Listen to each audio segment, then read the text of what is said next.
paz do Senhor, meus irmãos, minhas irmãs, graças a Deus estamos aqui novamente. Agora nós vamos comentar a lição de número 5, lição essa que vai ser lecionada no dia 2 de agosto de 2026 e tem por título Cristo entre os filósofos, o Deus desconhecido se revela.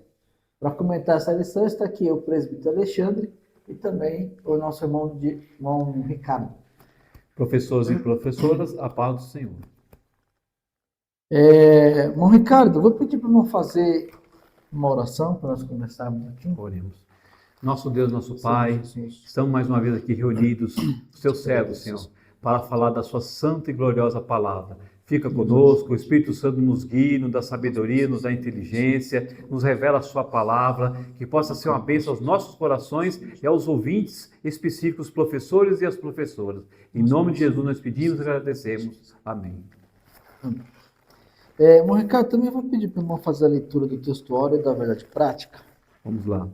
Textuário: mas Deus, não tendo em conta os tempos da ignorância, anuncia agora a todos os homens, em todo lugar, que se arrependam. Atos capítulo 17, versículo 30. A verdade prática: a obra evangelística floresce quando o coração, sensível ao Espírito, discerne os tempos e proclama com ousadia a graça salvadora de Cristo. Nós temos aqui a leitura diária, né? Normalmente a gente não faz essa leitura na sala, mas aí cada professor vê uma forma de ou ler um ou outro versículo. De vez em quando é bom a gente apresentar um desses versículos aqui na sala. Nós temos a leitura bíblica em classe nessa semana, que se encontra em Atos capítulo 17, versículos 15 ao 20, e depois os versículos 30 ao 32. No plano de aula eu quero destacar os objetivos da lição, que nós temos como primeiro objetivo levar o aluno a compreender a idolatria em Atenas. O 2, analisar os postulados dos filósofos epicureus e estoicos à luz dos evangelhos. E o 3, aplicar o discurso de Paulo no Areópago à vida cristã. Irmão Ricardo, antes de nós entrarmos na lição, queria que o fizesse uma pequena introdução, aqui, um comentário da introdução. Eu falei um pouco, professores, na lição 4, né? Eu fiz só um pedacinho.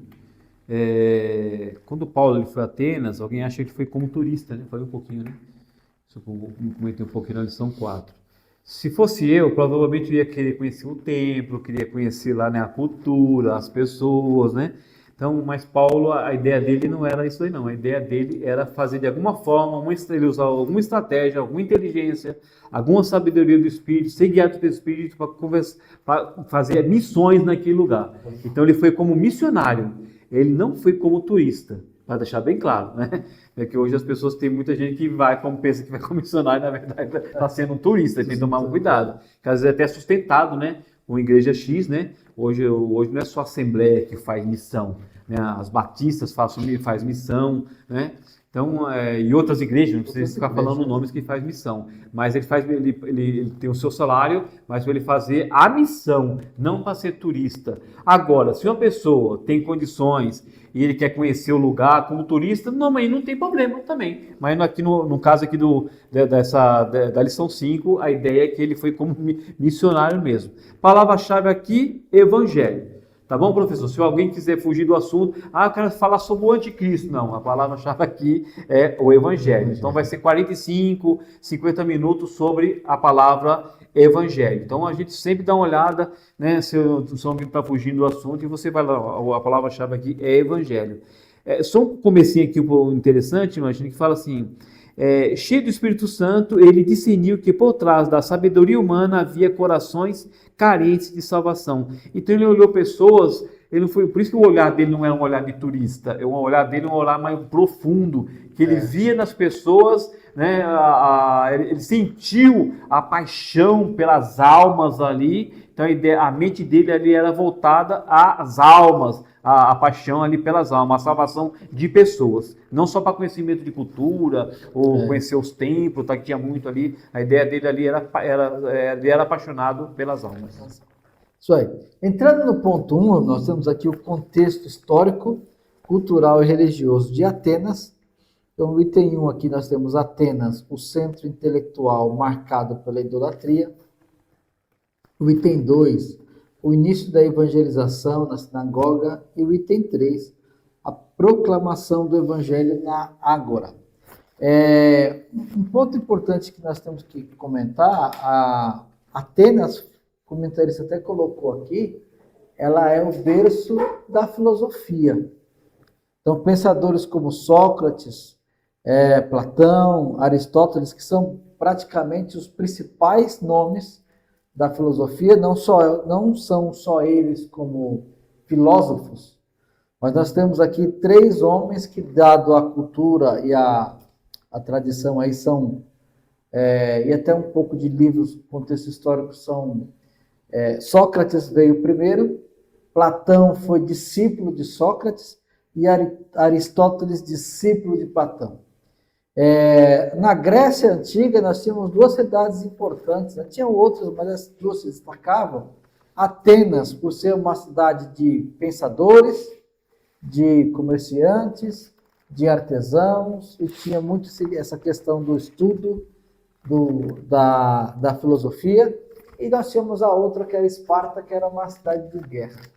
Então, dentro de todo esse contexto romano de guerras, né?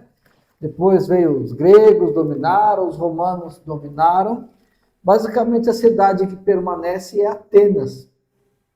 Atenas, sobre o Império Romano, ela continuou sendo uma cidade importante, uma cidade dos filósofos, mas já não tinha mais a importância que ela teve logo no início, quando começou, principalmente com esses 3 nomes aqui, durante o Império Grego.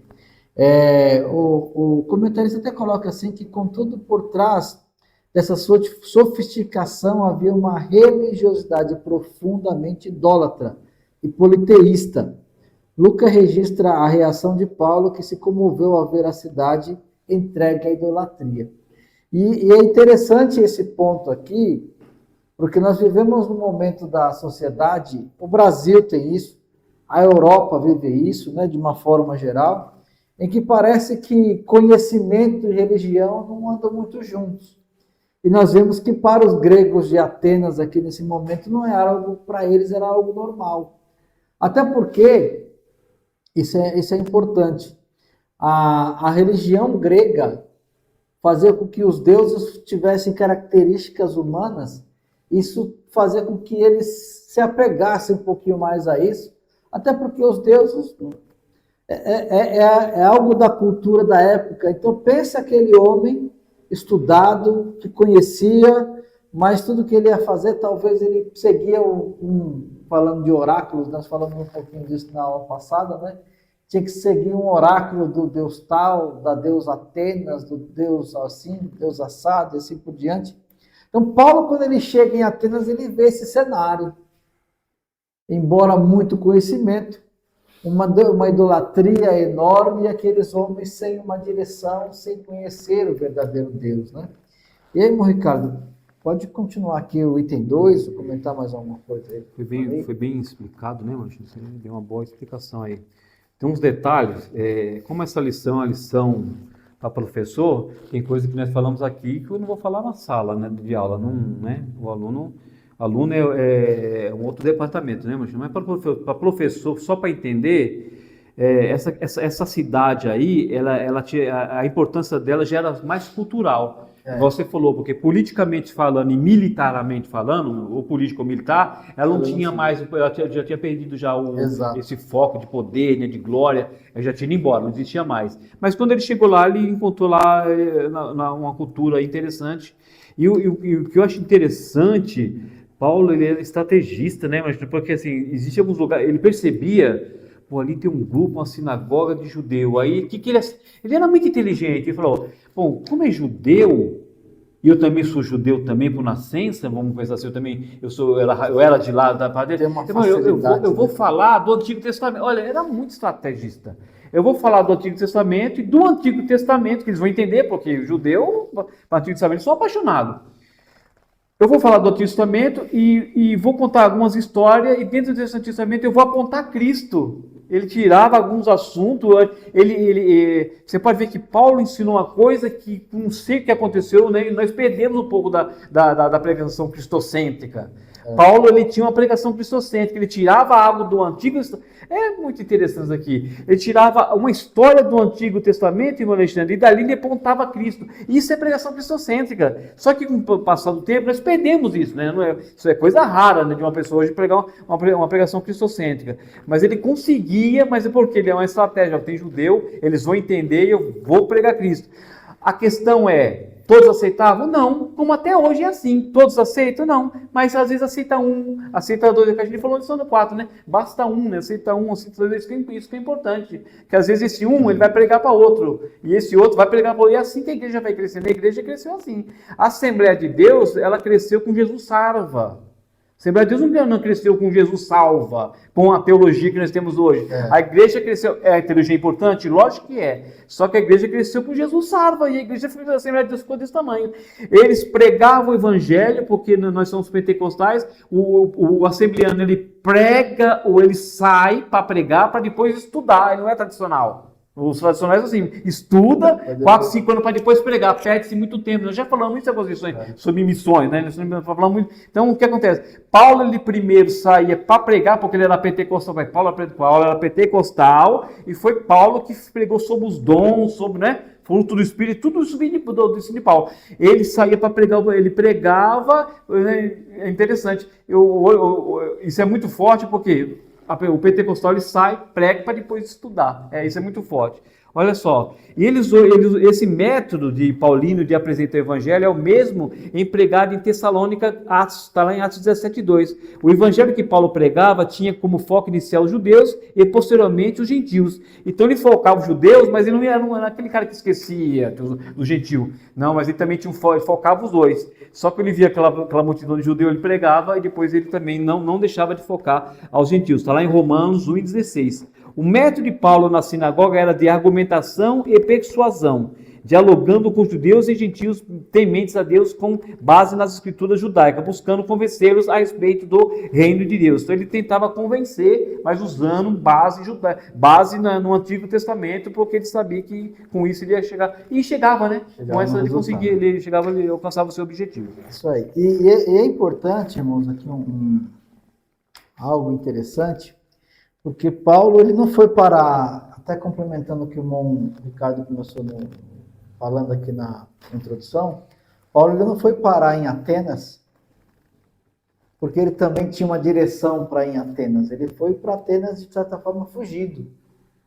Dado todo o contexto que ele viveu em Filipos, ele precisou sair de lá para não morrer. Então tiraram ele.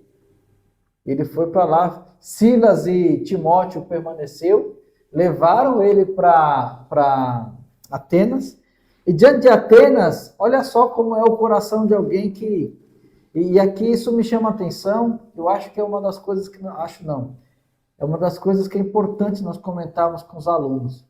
Quando ele chega naquela região, ele poderia falar, não vim aqui para pregar, porque eu estou fugindo. Mas ele olha, ele fala, não, eu preciso pregar aqui. E ele vai justamente descobrir métodos para poder conversar com tanto gentios como judeus. Quando ele vai da sinagoga, ele consegue atingir judeus e gentios prosélitos do judaísmo ou simpatizantes do judaísmo. Mas, ao mesmo tempo, também ele procurou um meio de pregar no meio das praças ali em Atenas, que ele chama aqui dessa ágora, né? A praça pública onde se encontrava a vida social, política e intelectual da cidade. Essa palavra que nós usamos hoje, que é igreja, né? Eclésia, é uma palavra para Atenas importante, faz parte daquele contexto. Por quê? A todo momento, os homens iam para essas ágoras, para as praças, ou para um lugar específico, o aerópago, por exemplo, e algumas outras coisas. É claro que aí tem um contexto histórico de mais estudo, mas de uma forma geral, eles saíam e lá naquele local, eles discutiam filosofia, eles discutiam política, se tinha que tomar uma decisão, era ali que o cidadão, né, assim falar da época, conversavam sobre o que fazer, o que não fazer. Então, Paulo aproveita esses centros para, de alguma forma, inserir o evangelho e falar de Jesus, falar da salvação. E isso me chama a atenção pelo seguinte: como nós estamos buscando meios de falar o evangelho? Nós vivemos num momento em que a religião, ela está vivendo, eles chamam de espaço privado e espaço público. Então, as religiões hoje, principalmente o cristianismo, ele está sendo forçado, empurrado para ser algo privado. Ou seja, é dentro do templo, é na minha casa, é específico para mim, não pode ser para o outro. E como é que eu quebro isso? Porque a Escritura não fala para mim ser assim. A Escritura fala que eu preciso fazer isso em qualquer lugar. E aqui Paulo está mostrando um pouquinho dessa facilidade que ele tinha e nos ensinando que é assim que nós temos que seguir. Fechando aqui um pouquinho isso, indo para o próximo ponto, nós vamos falar aqui sobre os filósofos epicureus e estoicos. Aí nós temos os epicureus, o prazer como finalidade da vida, os estoicos, razão, destino e impessoalidade divina, e nós temos Paulo levado ao Areópago, o evangelho diante da cultura. E aí, meu Ricardo, eu queria que o irmão comentasse um pouquinho mais já desses pontos e complementasse, ligasse aí. Pode seguir, tá bom? Antes da gente ir para o 2, é interessante que a lição, que está na nossa lição, né? Está no livro, não, está na lição. A sinagoga permanecia assim como espaço estratégico para o anúncio do evangelho. Ele não deixou, né, a sinagoga. Não. Ele era inteligente. Ele saía para ir para outros lugares, mas a sinagoga, ele Não deixou de ir. ele era interessante isso daí, né? Muito forte. Às vezes a pessoa vai para um lugar e esquece do outro. Não, já fui lá, mas não é, não. Ele era aquele cara em movimento, né? Ele é aquele cara, é o pentecostal, né, mano? É o pentecostal, não adianta. Ele é aquele cara sempre que está em movimento, aquele cara que não para, está sempre em movimento, sempre. E o interessante, mano, que ele entendia que, pô, se ali tinha gente que gostava de coisa nova, ele falou, vou lá. Ele estudava, porque ele estudou Atenas. Ele estudava esse água nesse lugar que eu vou. Já que tem gente ali que gosta dessas coisas, eu vou lá. Isso é muito inteligente. Eu chamo essa coisa. O Paulo era um homem muito. Primeiro que Paulo era estudado, ele é um filósofo. Vou até concluir um filósofo, né? Paulo tinha um estudo tremendo. Paulo aprendeu no pé de Gamaliel. Né? Ele era muito inteligente. Ele espiritualmente falando, ele era estrategista espiritual. Ele não era só material. Então ele estudava aquele povo. O que aquele povo gosta de ouvir? O que aquele povo fala ali? Então ele começava a usar a estratégia na mente dele, juntamente guiado pelo Espírito Santo, que ninguém faz nada, para deixar bem claro que isso aqui, alguém fala assim, é a história de Atos. A pessoa não fala assim, é a história de Atos escrito por Lucas. Na verdade, aqui é a história da igreja primitiva, mas na verdade, no fundo, aqui é a história do Espírito Santo. Porque a ação do Espírito Santo, e isso é tão forte que essa ação não terminou lá nos últimos capítulos de Atos, ela está até hoje. Existe coisas, estratégia que alguém fala, isso é coisa de homem, não, isso não é coisa de homem não, isso é coisa de Deus. É coisa de Deus. Os homens, quando chegaram aqui, Daniel Berg e Gunnar Wingre, eram os homens específicos para o Brasil. Qual é a prova disso? Que deu certo. Aí é que tá. Deu certo, não é uma coisa que não deu certo. Hoje somos mais de 15 milhões.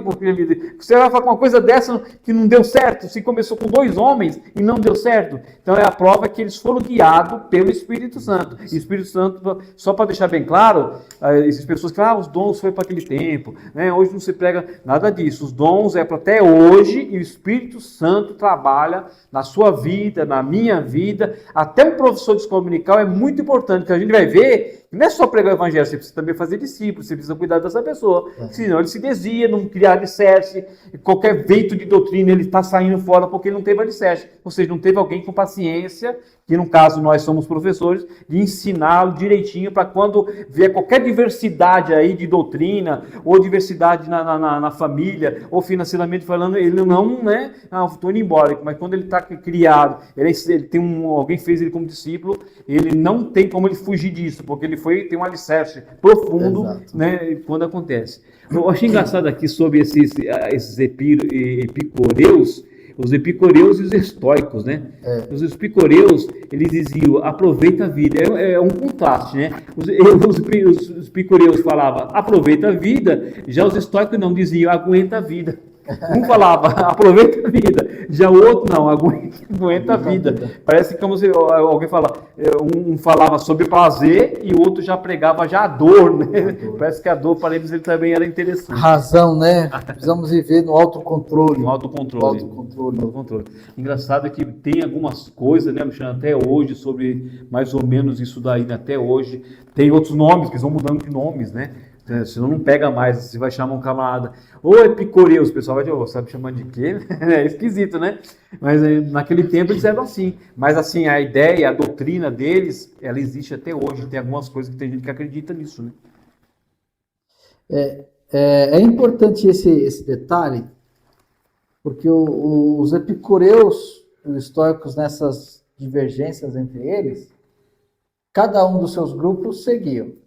Aqui, irmãos, é mais ou menos assim, né? Hoje nós temos o de esquerda, as pessoas que são de esquerda, as pessoas que são de direita. Então, as pessoas que têm um certo nível de... segue uma filosofia de vida, outros seguem outra, era a questão aqui dos epicureus. Esses homens aqui, o comentarista colocou, por exemplo, os epicureus, eles são filósofos que seguem a doutrina de Epicuro, que viveu aí no ano 341 a 270. Então, olha só como isso é importante. Epicureu morreu em 270 a.C. Ou seja, nós estamos falando de 320 anos depois, que nós estamos falando de Paulo aqui, 50 anos depois de Cristo, 320 anos depois, as doutrinas desse homem ainda estavam sendo discutida e vivida. A mesma coisa dos estoicos, que é os seguidores de Zeno, que viveu de 333 a 263, ou seja, na mesma época, aí nós estamos falando agora de 330 anos, o que esses homens fizeram de conhecimento, de raciocínio, de mudança, isso foi sendo levado, chegando nesse ponto. Mas quando eles vê Paulo falando sobre Jesus e a ressurreição, isso trouxe para eles uma curiosidade maior. Um chamou de paloreiro, né? Como é que é? A palavra aqui para falar? Paroleiro, né? Paroleiro. Mas e o outro falou, não, ele está pregando deuses estranhos aí, está falando um negócio que a gente não conhece. Mas a vontade desses homens de discutir, se nós fôssemos pegar esses homens e trazer no mesmo dia de hoje, nós vamos falar que esses homens eram todos ocupados. Mas era a situação, era a característica daquela cidade. Porque eles estavam lá discutindo, passavam o dia inteiro discutindo. E quando vem um tema novo, vamos discutir, vamos aprender, vamos ver o que significa isso. Então, chamaram Paulo para levar o Paulo no dia seguinte, está Paulo discutindo com eles. E eles estão tentando entender um pouco mais do que é Jesus.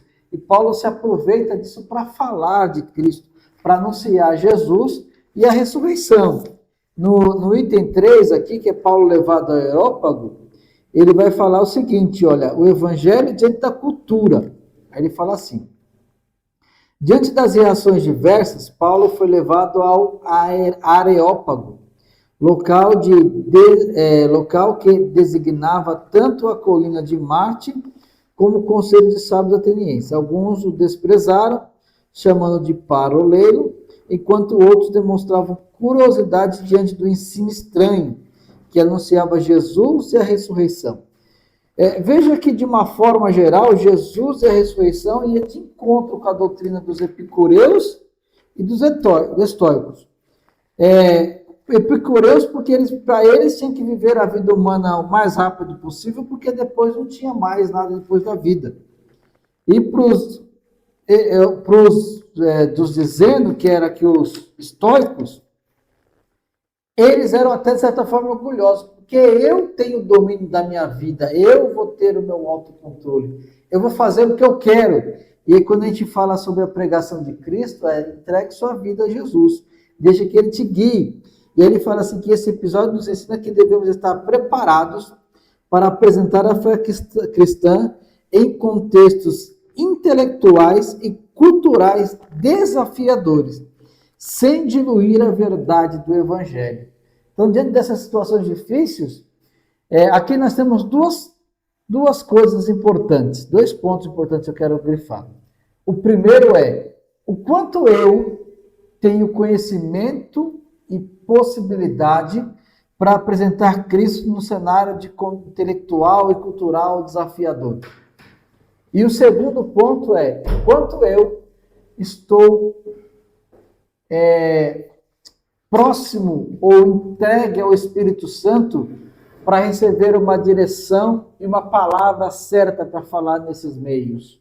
Isso aqui é importante, porque Jesus, nas suas parábolas, nos seus anúncios, nos seus ensinos, ele diz, olha, vocês nos últimos dias serão entregues a reis, líderes, vão massacrar, vão matar vocês, vão aprisionar, mas ele falou uma coisa, vão questionar vocês, mas ele falou assim, ó, fiquem tranquilos, porque o Espírito Santo vai dar palavras para você. Então, quanto nós estamos abertos à voz do Espírito Santo para ouvir isso?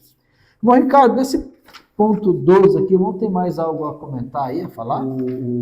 Só para a gente ter uma noção do que eles acreditavam em algumas coisas, né? Você vê que, por isso que eu falo que vai mudando com o tempo, só muda só o nome, mas a doutrina parece que segue, sabe, uma linha de pensamento maligna. Olha só, para eles, Deus não era um ser pessoal, olha só. No estoicismo, mais uma força espiritual, energia mental. A gente lembra de que, não vou falar o nome, mas a gente lembra de alguma coisa atualmente falando. Olha só como só muda de nome só, né? De tempo, que nós estamos em 2026, mas você vê que eles não existem mais, mas a doutrina parece que ela vai andando, né? Na mente das pessoas, nos corações das pessoas, mudam as pessoas, mas parece que ela está ali com essa mesma ideia. Ou seja, eles não acreditavam. Como eles não tinham esperança, porque não tem negócio de esperança, eu sofri e acabou. Ali acabou, por isso que tinha que curtir a vida. Tem gente que acredita até hoje. Como eles não tinham esperança como nós temos, como a palavra de Deus nos fala e como Cristo também ensinou, eles não tinham esperança da vida eterna. Isso daí é muito difícil. Que quando você tem esperança da vida eterna, tem muita coisa que você não faz, né? Você tem opa, eu preciso me policiar. Eu não posso fazer tal coisa. Como eles não tinham esperança de nada, para eles, viver ou morrer, viver, parece que era a mesma coisa. Né? Ou sofrer ou não sofrer, para eles, era a mesma coisa. Por isso que eu falei aqui, uns diziam, aproveita a vida, os epicureus aí, aproveita a vida. Outros falavam, aguenta a vida. Para eles, aproveitar a vida, aguentar a vida, parece que era a mesma, porque não tinha a esperança da vida eterna. Aí chega o filho, porque tem pessoas que não entendem isso, mas Paulo, ele tinha familiaridade, não estou dizendo que Paulo era filósofo X, mas ele tinha uma familiaridade com a filosofia. Então ele era o cara, teria que ser Paulo, não Pedro. Pedro aqui seria muito difícil, mas teria que ser Paulo, porque como ele tinha uma familiaridade com a filosofia, ele foi falar com quem? Com os filósofos. Por isso que eu falo, irmão, é a pessoa certa, a pessoa específica para um determinar. Eu falei aqui, existe departamento, a igreja hoje já tem departamento, existem pessoas específicas, irmão Alexandre, para determinados departamentos. Se você colocar uma pessoa que ela não é específica para aquilo, o departamento desenvolve, ou acontece coisa ali que o pastor vai ter que tirar, porque não dá mais, não dá, porque você não é a pessoa certa. Então existem pessoas específicas. Paulo, ele tem uma familiaridade com a filosofia, ele era aquele cara que teria que entrar ali no meio deles, porque senão passaria vergonha. E Paulo pregava o que? A ressurreição. Para eles, por isso que você falou essa palavra aí, por isso que começaram a tirar. Se você, professor, estudar essa palavra que você falou aqui, que era até difícil falar, né? Paroleiro, é como se você tiver uma noção, eu não vou aqui dar em detalhes, mas se você estudar, é como se fosse uma pessoa catador de lixo. Eles humilharam Paulo, eles não deveriam ter feito isso com ele, porque Paulo ele tinha uma familiaridade com a filosofia, eles humilharam Paulo porque Paulo pregava uma coisa que para eles... loucura, né? Ressurreição. Por isso que fala que o evangelho. Agora, irmão, que a gente vai entendendo um pouquinho que Paulo falou, porque o evangelho é loucura. Porque para essas pessoas aqui, com essas ideias de não ter esperança, é loucura. Pô, o cara pregar ressurreição, quer dizer, eu morro, mas eu vou para algum outro lugar, minha alma, existe uma alma, existe um espírito que vai para algum lugar diferente daqui, aqui é só uma passagem. Não, esse cara é valorizo, esse cara é louco, esse cara é catador de lixo. Por isso que eles xingaram ele e humilharam. Isso é uma forma de humilhar a pessoa. Quer dizer, sai fora daqui que a gente não quer isso daqui. É muito forte. Agora, entrando no ponto 13, irmãos, que é no discurso de Paulo no Areópago, nós temos também mais três subitens. O primeiro é a observação cultural como ponto de contato com o Evangelho. O 2, o Deus Criador, o sustentador e Senhor da história. E o 3, o chamado ao arrependimento e o anúncio do juízo. Aqui nós temos uma coisa importante, porque eu acho que nós começamos a aula falando desse olhar diferenciado de Paulo para aqueles homens pensando que são almas que precisam do Evangelho. Mas, ao mesmo tempo, ele foi observando a quantidade de ídolos que se tinha naquela região, Atenas, Zeus, e assim por diante, outros que eu não vou lembrar o nome aqui, e de repente ele vê um altar lá, o Deus desconhecido. E ele se aproveita desse altar para introduzir e mostrar quem é Deus. Quando ele vai no Areópago, ele vai falar, meus amigos, meus irmãos, vocês que estão aqui, eu tenho visto o quanto vocês são supersticiosos, estão presos à religião, assim, nesse sentido de coisas que não podem salvar, não podem dar satisfação à alma. E eu observei que vocês têm um altar aqui chamado ao Deus desconhecido. É esse Deus que vocês reverenciam sem conhecer que eu venho falar para vocês. E aqui, Paulo, nós observamos que, assim, nós vivemos um momento, principalmente, e eu vou falar especificamente do Brasil, na educação, em que eles, por conta de todo um contexto histórico, então se ensina hoje muita coisa que são tradições afrodescendentes. E uma das explicações que eles dão a isso essas tradições, essa sabedoria afrodescendente, ela foi rejeitada por muito tempo por conta da tradição católica cristã, e agora nós temos que dar liberdade e fazer com que as pessoas conheçam. E qual que é o alvo disso? Mostrar uma sabedoria e que dali possa se aprender. Nós sabemos que muitas coisas disso aí é uma questão religiosa. E aí, para os irmãos verem como é estranho um pouco do conceito, eu vou falar a palavra hipócrita, porque tudo que é cristão é religioso e não deve ser ensinado. Mas o que parte de uma outra religião, que é das minorias, isso pode ser ensinado porque é cultura. Então, nós vivemos esse dilema. Mas o que eu quero aproveitar disso para os irmãos de alguma forma, como nós podemos não viver isso e não encher a cabeça com esse conhecimento e ir atrás disso, mas se aproveitar de elementos para que a gente possa apresentar Cristo também a partir de qualquer outro conhecimento. Nós precisamos buscar conhecer algumas coisas a mais, estar aberto para aprender algumas coisas, mas no sentido de que como que eu posso usar isso como uma porta para pregar o Evangelho. E essa leitura, ela vai ser feita de acordo com os ambientes que nós tivermos. Paulo ele foi muito claro quando ele diz, eu fiz de tudo um pouco, para ver se conseguia ganhar alguns. É esse contexto que nós estamos vendo aqui. Fiz-me judeu aos judeus, fiz de sem lei aos que não têm lei, fiz-me fraco para os fracos, fiz-me forte para os fortes, para ver se conseguia ganhar alguns. E aí fica um exemplo dessa visão missionária e de como alguém que tem essa chamada para pregar o evangelho no outro país, ou até mesmo nós como igreja, para pregarmos o evangelho aqui dentro, quais são as estratégias que nós podemos usar para falar do evangelho.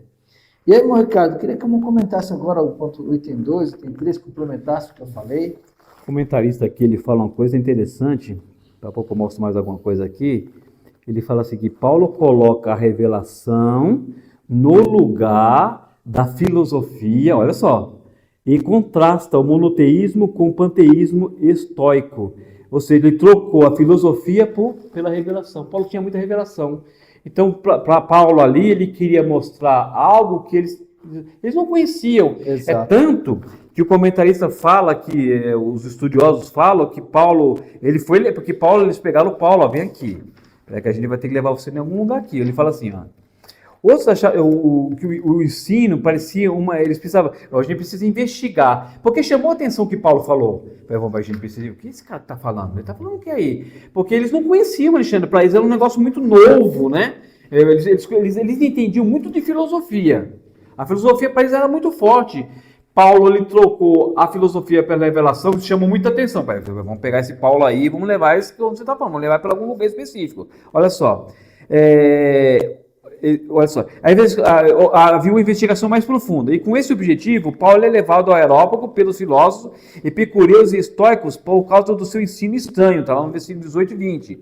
O interesse dos filósofos pelo ensino de Paulo talvez não passasse de curiosidade acadêmica, mas poderia haver ali um pequeno indício de ameaça, visto que Atenas, a introdução de deuses estranhos, embora fosse prática comum. Então era comum de ter deuses estranhos lá, então Paulo ele começou a falar sobre isso daí, mas dá a entender também que não havia muito, porque o filósofo, como ele é muito estudado, porque assim, o filósofo ele precisa primeiro abrir o coração para o evangelho, senão ele não aguenta, porque ele vai ter que abrir mão da sua filosofia, ele vai ter que abrir mão do seu estudo, da sua profundidade, dos seus livros, para crer em algo que para eles ali são coisas impossíveis, né? São coisas, são loucura, é louco, o evangelho é um negócio que não é brincadeira. Então, vamos investigar mais profundamente isso daí. Dentro dessa parte do terceiro ponto, o discurso de Paulo no Areópago aí, o comentarista do livro, ele fala uma coisa interessante. Eu vou dar uma pulada aqui, senão não dá tempo. Observação cultural como ponto de contato com o evangelho. Na introdução do discurso de Paulo, elogia os atenienses por conta da religiosidade dele. Olha como Paulo era inteligente. Ele primeiro faz um elogio, né? Ele não chega atacando, eu vou elogiar, porque quando você elogia, você faz com aquela pessoa que foi elogiada enaltecer o ego dele. Opa, o que esse cara tem mais para dizer? É uma abertura, né? Uma abertura para um diálogo, porque precisa ver, né? Exatamente. Enalteceu o meu ego. Será que ele não tem mais? Né? A gente está gostando dele. Será que ele não tem mais? Meu, isso é muito inteligente. Isso aí não é aquela pessoa que sai atacando. Agora, eu também não vou atacar aquele que prega que o homem vai para o inferno. Não, cada um tem o seu jeito, né? Deus tem o seu chamado. Eu vi uma vez um irmão pregando na praça que ele falava que o pessoal vai para o inferno, mas é o jeito dele. Às vezes ele apanha, às vezes ele não apanha, às vezes ele é expulso da praça. Ele foi uma vez pregar lá em Israel também, os pessoal expulsaram ele, não deixaram ele pregar, porque eles não acreditam em Cristo, eles não acreditam no Evangelho, não acreditam no Novo Testamento. E ele pregava a ressurreição de Cristo, ele pregava a Cristo, e quando ele começou a pregar, os meninos lá não deixaram ele pregar. Mas é o jeito da pessoa, né? Paulo, por isso, ele tinha uma inteligência espiritual muito grande, ele começou a enaltecer o ego dele, quem sabe ele vai nos ouvir, né? Quem sabe ele vai, né? Mas é isso aí, meu Alexandre, tudo é estratégia, né? É aquele assunto das missões, que tem países que você não pode entrar como missionário, né? Mas você não pode entrar como médico. Lembra daquela lição? Você não pode entrar como missionário, mas a estratégia que é? Então manda como enfermeiro ou enfermeira, manda como médico, manda como engenheiro ou engenheira. Aí ele vai trabalhar e nesse momento ele prega para um, prega para outro. Porque se ele entrar como missionário, eles barram, aqui você não entra, porque você é missionário, você vai pregar atrás de um negócio que a gente não concorda aqui. Eles não deixam, mas você pode estar como médico. Mas aí é tudo estratégia que a gente aprende um pouco com o apóstolo Paulo. Então essa ponte cultural revela a sua sensibilidade missional. Em vez de confrontar diretamente a idolatria, ele utiliza de um símbolo da própria religiosidade ateniense para introduzir a revelação do Deus. É o que você falou, ele viu aquele negócio, opa, vou trabalhar em cima disso daí. Exato. Incrivelmente, não é que deu certo? Porque sempre tem alguém com um coração aberto para o evangelho. Talvez 15, de 20, 15 não queira, ou 18 não queira, mas sempre tem dois, que a gente vai ver que, às vezes, 2, 3 ali, que abriu o coração para o evangelho, e a gente sabe que isso, a gente só precisa desses dois aí. Então é o suficiente. É muito forte isso aí, né? E eu queria até aproveitar o que o irmão acabou de falar, eu vou ler 2 versículos aqui, e a gente já vai finalizar aqui a aula. Veja bem, normalmente nós temos sempre e acho que faz parte, é isso, nós temos que pensar bem mesmo. quando a gente fala de falar que a pessoa vai para o inferno, direcionar isso, trazer isso de uma forma, esse julgamento, né? Normalmente nós somos contra isso e acho que tudo tem o seu momento, a sua direção divina, como Deus vai fazer. Mas Paulo fez isso. Porque se a gente for para o versículo 31, ele apresenta a Deus, diz que é o Deus Criador, Todo-Poderoso, aquele que fez, mas ele fala, o 30 e 31 diz assim, mas Deus, não tendo em conta os tempos de ignorância, anuncia agora a todos os homens em todo lugar que se arrependam. E ele continua, porquanto tem determinado dia em que com justiça há de julgar o mundo, por meio do varão que destinou. E disso deu certeza a todos, ressuscitando dos mortos. Ou seja, ele fala da salvação em Jesus, mas também fala, há um juízo. Deus vai trazer um juízo. E é interessante que diante de todo esse contexto, aí eu quero ler o versículo 33, e o 34 que diz assim, de Atos 17, 33, 34. E assim Paulo saiu do meio deles. Todavia, chegando alguns varões a ele, creram, entre os quais estava Dionísio, o Areopagita, e a mulher por nome Damares, e com ele outros. Ou seja, esse Areopagita era aquele dos que cuidava do Areópago. Ele creu. Ou seja, a estratégia de Paulo deu certo. Pessoas creram em Cristo. E aí vem o incentivo para nós. Nós vivemos um mundo em que nos oprime para que não se pregue o Evangelho.